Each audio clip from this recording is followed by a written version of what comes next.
Welcome back. This is the latest updates surrounding the North Korean crisis. North Korea has now declared the White House itself will be turned to ashes in a statement by the DPRK's state media. It also promised victory after claiming the US was planning to destroy the North Korean capital of Pyongyang, stating the days of the US are over and that North Korea will retaliate. Kim Jong-un continues to push for the development of a long-range ICBM capable of reaching the American mainland.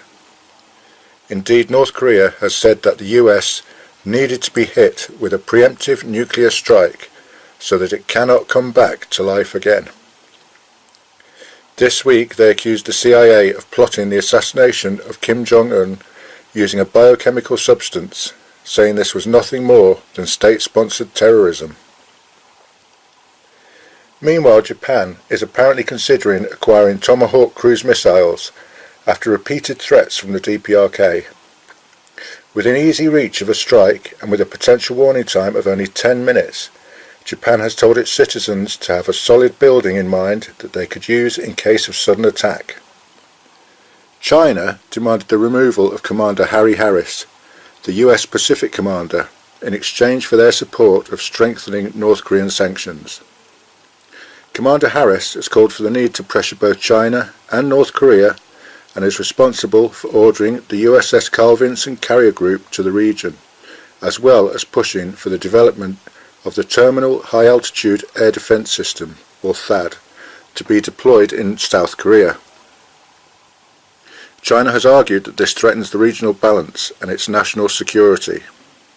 China has also ordered its troops along the border with North Korea to learn short Korean phrases to be used to challenge a possible influx of refugees should full-scale war break out.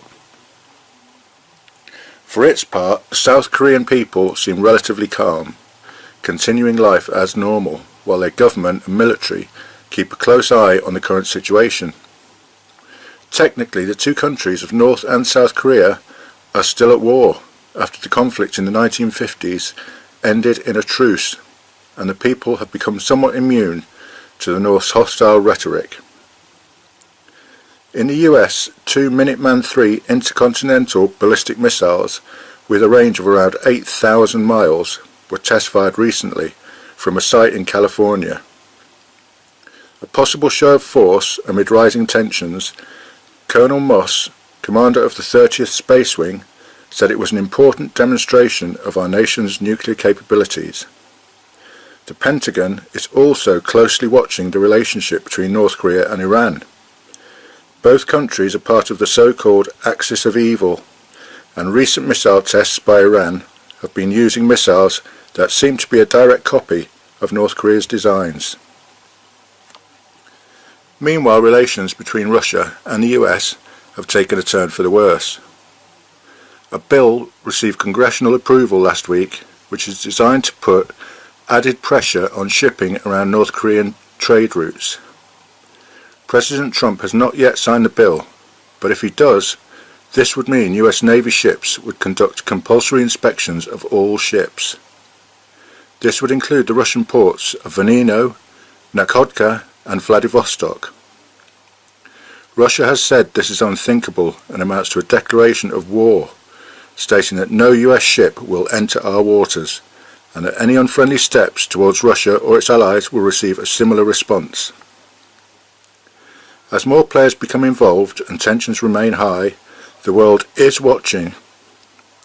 Press that like button and subscribe for further updates as the crisis unfolds. Thanks for watching and take care of each other.